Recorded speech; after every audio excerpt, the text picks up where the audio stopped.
एक बार फिर से स्वागत है घटना चक्र में आपका। हम चर्चा कर रहे हैं कोल ब्लॉक आवंटन पर जवाब देने के लिए। एक तरफ सरकार कहते हैं हम तैयार हैं, दूसरी तरफ विपक्ष बीजेपी और वाम दल भी प्रधानमंत्री का अब इस्तीफा मांग रहे हैं। हमारे साथ भूपेंद्र धर्मानी साहब हैं, वरिष्ठ पत्रकार हैं, आपका बहुत बहुत स्वागत है। इस बीच हमारे साथ स्टूडियो में हैं हमारे साथ गोविंद मिश्र जी, बीजेपी के सांसद हैं, बने हुए हैं। और सबसे पहले हम आपको दिखाते हैं बीजेपी के नेता, वरिष्ठ नेता यशवंत सिन्हा जी ने क्या कहा। यशवंत सिन्हा जी ने आपको हम दिखाते हैं।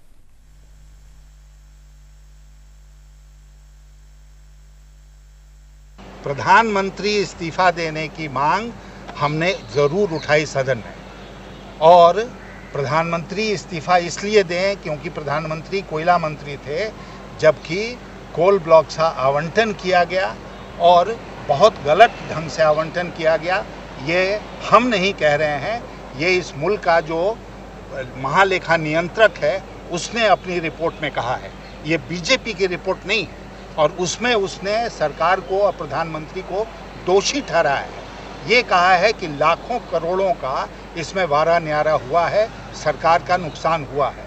और इसलिए चूंकि इसमें प्रधानमंत्री स्वयं कोयला मंत्री थे, उन्हीं के हस्ताक्षर से ये सारे कोल ब्लॉक्स दिए गए हैं, इसलिए हम लोग मांग कर रहे हैं कि प्रधानमंत्री इस्तीफा दें।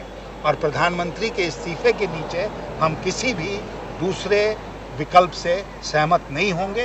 प्रधानमंत्री का इस मामले में इस्तीफा हम लोग डिमांड करते रहेंगे जब तक उनका इस्तीफा नहीं हो जाता। और ऐसे में संसद कैसे चलेगा, इस पे स्वाभाविक सवाल उठ जाता है। लेकिन मायावती जो यूपीए सरकार को समर्थन दे रही है, उन्होंने क्या कहा आपको हम दिखा देते हैं। सीएजी ने कोयला ब्लॉक आवंटन, दिल्ली एयरपोर्ट विकास व रिलायंस पावर प्रोजेक्ट पर अपनी रिपोर्ट में ये कहा है कि इनमें निजी कंपनियों को अनुचित लाभ देने से इनको लगभग 3.5 लाख करोड़ रुपयों का लाभ हुआ है।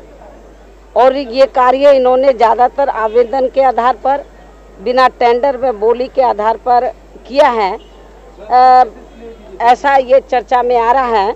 ऐसा करके इन्होंने, जो ये बात रखी जा रही है, ऐसा करके तो इन्होंने सरकार को काफ़ी ज़्यादा आर्थिक नुकसान पहुंचाया है। लेकिन इस किस्म की जो हमने अखबारों में जो पढ़ा है, ये जो चर्चा हो रही है, तो ये मामला बड़ा गंभीर है, तो और ये जांच का विषय है। तो इन तीनों मुद्दों के ऊपर सही मायने में जांच होनी चाहिए, और जांच में जो भी सही तथ्य सामने आते हैं उसके हिसाब से कार्रवाई होनी चाहिए। इसलिए जांच, ये तीनों मुद्दों की जांच होने से पहले, क्योंकि जो अभी सीएजी की रिपोर्ट आई है और जो कुछ सामने तथ्य आए हैं, तो इसकी उच्च स्तरीय और जांच हो जाए तो मैं समझती हूँ कि सही तस्वीर देशवासियों के सामने आ जाएगी, और जो भी इसमें दोषी लोग हैं उनके खिलाफ कार्रवाई होनी चाहिए। धर्मानी साहब जी, बीजेपी कह रही है इस्तीफा दो, वाम दल कह रही है इस्तीफा दो, प्रधानमंत्री को से इस्तीफा मांग रहे हैं। उनके सहयोगी दल कह रहे हैं कि मुलायम सिंह कहते हैं इस पर चर्चा होनी चाहिए, बहस होनी चाहिए, बात होनी चाहिए, और फिर जो उचित कार्रवाई वो होनी चाहिए। सरकार कहती है कि सीएजी ने रिपोर्ट दिया है, ये फाइनल और आखिरी तो है नहीं, इस बातों को पीएसी और फिर जो प्रॉपर जो उसका प्रक्रिया है, उस प्रक्रिया से चीज़ों को होनी चाहिए। देखिए दिलीप जी, इस पूरे मसले में जहाँ तक सीएजी का सवाल है, आपको भी मालूम है कि एक संवैधानिक संस्था है, और संवैधानिक संस्था ने एक रिपोर्ट दी है जिसमें उन्होंने कुछ आक्षेप लगाए हैं या कुछ चीज़ों को फाइंड आउट किया है, इंगित किया है, सीधा इंगित किया है कि 3 मामलों में 3.8 लाख करोड़ का पब्लिक एक्सचेकर को नुकसान हुआ है। अब अगर सरकार ये कहती है कि ये रिपोर्ट है, ये तथ्यों से परे है, तो कल को कोई भी व्यक्ति जिस पर इनकम टैक्स वाला छापा मारेगा या कोई और डिपार्टमेंट गवर्नमेंट का छापा मारेगा, वो कहेगा ये इनकी असेसमेंट है, मैंने तो सब कुछ ठीक ठाक दिया है, मेरे हिसाब से तो टैक्स सब ठीक है, मैंने जो खर्च किया है, जो मैंने ऑडिट रिपोर्ट दी है, मेरे सीए ने जो रिपोर्ट दी है, वो सब ठीक है। ये ऑडिटर जो है, हाँ, ये गलत नहीं हो सकते, ये इनकम टैक्स डिपार्टमेंट गलत है। ये तो बड़ा अजीब सा एक माहौल क्रिएट होने जा रहा है देश के अंदर। मुझे लगता है कि संवैधानिक पदों को ही चैलेंज अगर सरकार करेगी तो कैसे चलेगा? ये तो बहुत एक अपने आप में प्रश्न चिन्ह लगाने वाली बात है। अपनी ही संवैधानिक संस्था को सरकार जब इस तरह से नकारने का प्रयास करती है। उल्टा चोर कोतवाल को डांटे, ये कहावत है ना, उल्टा चोर कोतवाल को डांटे। तो ये तो चोर लोग संवैधानिक पदों को ही उड़ा रहे हैं। अब जैसा कि माननी कह रहे हैं, मैं मतलब मुझे तो ऐसा लग रहा है कि जैसे सरकार अपने संवैधानिक अगर तो जो उनके पक्ष में आ जाती है रिपोर्ट, उसको तो वो ठीक मानते हैं। अब ये जो संसद में राज्यसभा या लोकसभा ना चलना, ये एक अलग मुद्दा है। मुझे लगता है कि इस पर बहस होनी चाहिए, बहस में विपक्ष को अपना पक्ष रखना चाहिए। लेकिन अब धीरे धीरे देखने में ऐसा आया है, पब्लिक में भी ऐसा महसूस होने लगा है कि संसद तो एक तरीके से एक दूसरे पर आरोप प्रत्यारोप का मंच बन गया है। उसमें चर्चा कोई विषय को लेकर आज तक गंभीर हो रही है, इस पर भी लोग अब सवाल उठाने लगे हैं। तो ऐसे में मुझे लगता है कि जो इतना बड़ा कांड है, मेरे को लगता है कि आज़ादी के बाद बहुत बड़े बड़े कांड, ये तो 2G से भी ज्यादा का मामला हो गया। बिल्कुल 10 लाख करोड़ बढ़ गया। तो 2G से ज्यादा का 10,000 करोड़ बढ़ गया। 2G से ज्यादा का जो मामला हमारे सामने है, और उसमें रिलायंस ग्रुप को इंगित किया है मेगा पावर प्रोजेक्ट के अंदर। उसके बाद आप ये देखिए कि मैंने थोड़ी सी रिपोर्ट, जब ये चर्चा आपने कहा कि आज करनी है, तो मैंने वो रिपोर्ट पढ़ रहा था मैं। उसमें CAG ने रिकमेंडेशंस भी दी हैं कि क्या होना चाहिए। जैसे उन्होंने कहा कि 15 लाख मीटर पर एनम जो ड्रिलिंग है वो होनी चाहिए। हो कितनी रही है? 3.4 समथिंग लाख क्यूब मीटर के आसपास हो रही है पर एनम। कितना गैप है? अब ये गैप कौन क्रिएट कर रहा है? हमारी जो एनफोर्सिंग एजेंसीज हैं वही नाकाम है। वो आवंटन एक अलग पक्ष है, जो रिकमेंडेशंस हमारी और संस्थाएं दे रही हैं उनका इंप्लीमेंटेशन नहीं हो रहा है। आप देखिए ना, 3.4 15 लाख की जगह कितना अंतर आ गया? 1/5 भी नहीं है। तो नहीं, तो ये जो गैप और सप्लाई, एक जो मैं जो बताना चाह रहा हूं, गैप जो डिमांड और सप्लाई के अंदर है, उसको ये इंपोर्ट के माध्यम से पूरा करते हैं।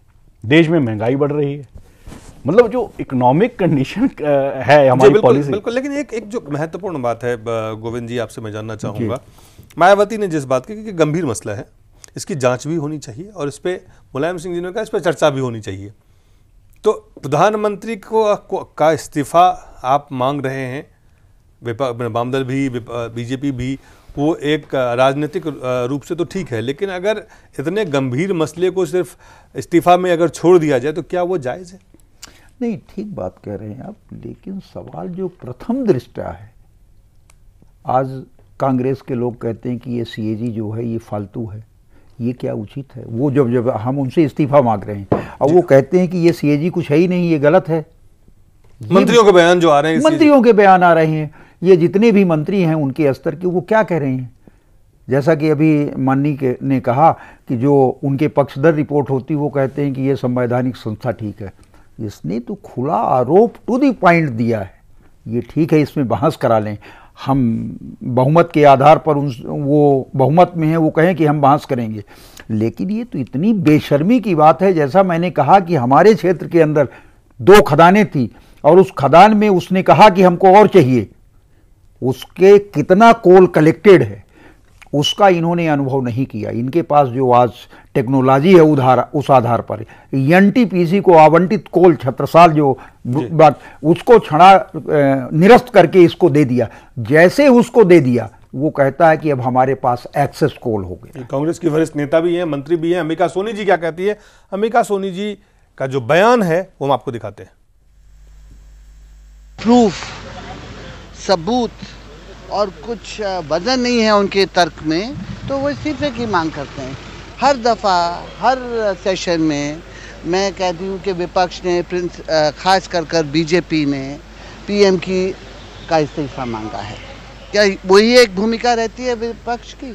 क्यों नहीं काम करते हैं? क्यों नहीं पता कराते हैं कि ये कब से शुरू हुआ, कौन से पहले तरीके अपनाए जाते थे, जब वो सत्ता में थे कौन से तरीके अपनाए जा रहे थे? चर्चा तो होने दें। सीधा इस्तीफा मांगना मुझे नहीं समझ लगती इसका मतलब क्या है। विपक्ष का इस्तीफा मांगना, मेघा सोनी जी सूचना प्रसारण मंत्रालय संभालती हैं, मंत्री हैं, केंद्रीय मंत्री हैं, कहते सीधा सीधा आप इस्तीफा मांग रहे हैं। ये दुर्भाग्य है इस देश का कि ऐसे पदों में बैठे हुए मंत्री लोग और इस तरीके से संवैधानिक संस्था ने आरोप लगाया है खुली, इनको तो चुल्लू भर पानी में डूब के मर जाना चाहिए। इसमें लिखा है कितने लाख का है, इसमें अब ये क्या जवाब देंगे? इसमें ये तो खुला ब्लैकमेल है, पूंजीपतियों के हाथों ये सरकार गिरवी है, बिक चुकी है। वो कोल ब्लॉक जो यही भर नहीं लिखा इसमें, उसमें एक और बात है कि जो एनसीएल की थी, जबरदस्ती एनसीएल से छड़ा के खींच कर उसको और इसको दिया गया। एनसीएल ने, उसके बोर्ड ने तय किया था कि ये अमलोरी और ये खदान न दी जाए, ये हमारे सीमा के अंतर्गत है, एक डिस्टेंस में के होना चाहिए कि इतने डिस्टेंस में खदान होनी चाहिए। वो तो वहां सीएजी ने वो भी नहीं दिया है, उस दायरे पे वो गई नहीं, क्योंकि अपने सीमा में आवंटन को देखा है। वहां तो एक और भ्रष्टाचार किया है इन्होंने। एनसीएल के बोर्ड ऑफ डायरेक्टर और सीआईएल ने कहा था कोल इंडिया ने कि ये हमें दी जाए, उसको नहीं दिया। कोल इंडिया हमें वहां विदेशों में कोल लेने जा रही है और यहां की जो रिच खदानें हैं उन खदानों को पूंजीपतियों को दिया जा रहा है। कितना बेशर्म काम है। और उसके बाद ऐसे बेशर्मों से क्या बात करना। हम तो कह रहे हैं हमारा जो धर्म है, जो हमारी समझदारी है, जो ये रिपोर्ट है संवैधानिक संस्था है वो कह रही, इसलिए हम इस्तीफा मांग रहे हैं। ठीक है, उनका धर्म है, कहें कि बहस करा लें, क्या बहस कराएंगे? इसमें बहस करने का क्या है? हम तो केवल 2-3 खदानों की बात कर रहे हैं, उसने स्पष्ट आरोप लगाया है।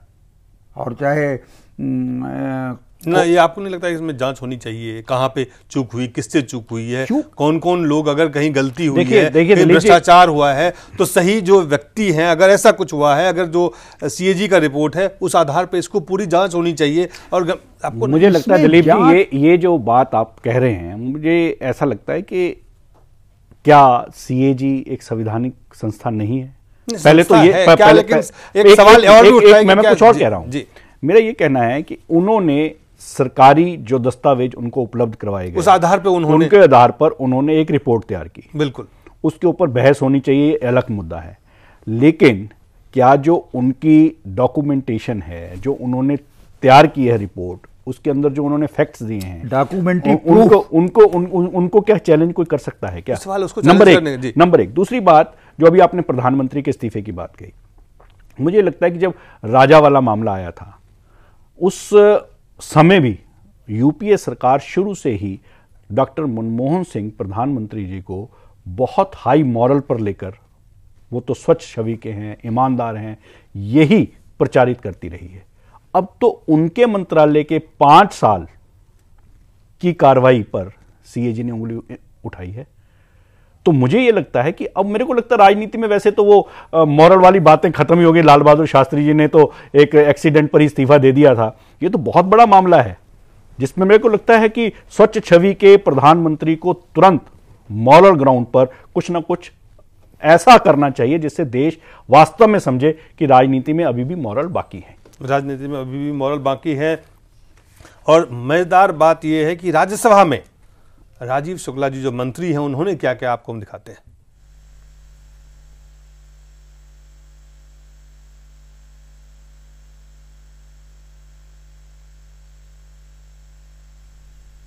उन्होंने एक तरह से जो डिप्टी चेयरमैन हैं उनके कान में उन्होंने राज्यसभा को स्थगित करने के लिए सलाह उन्होंने दिया और वो उसको सुना गया और उस कार्रवाई को स्थगित कर दीजिए, ऐसा उन्होंने कहा। ये आप हमारे टेलीविजन स्क्रीन पर देख रहे हैं।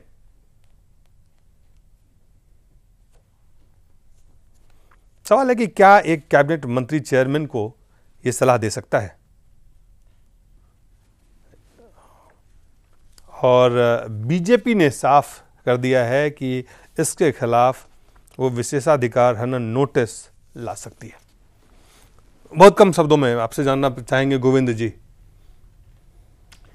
ये तो जो स्पीकर का एक व्यवस्था है, ये तो इसके लिए ऐसे नादान ऐसे मंत्री हैं जिनको तो माफ नहीं किया जाना चाहिए। इसकी एक मर्यादा होती है जो आप सीन दिखा रहे हैं इसमें, और इस तरीके से सलाह देना ये तो बहुत अपराध है। इनको तो संवैधानिक व्यवस्था का ज्ञान नहीं है। जिस तरीके से सीएजी को कह देंगे, स्पीकर को कह देंगे, ये क्या सबक सिखाएंगे, ये क्या बताएंगे देश को, क्या इनमें मारा। भूपेंद्र धर्मानी जी, एक आपसे आखिरी सवाल बिल्कुल कम शब्दों में, आपको लगता है कि इसको पहले बहस और इस पे जांच और इस पे आगे कार्रवाई? देखिए दिलीप जी, अभी आपने जो बात कही और उसके बाद जो अभी अंत में आप दिखा रहे हैं, मुझे लगता है कि जो सदन को चलाने वाले हैं, सभापति का जो स्थान है, वो आपने दिखाया किस तरह मंत्री नियंत्रित कर रहे हैं।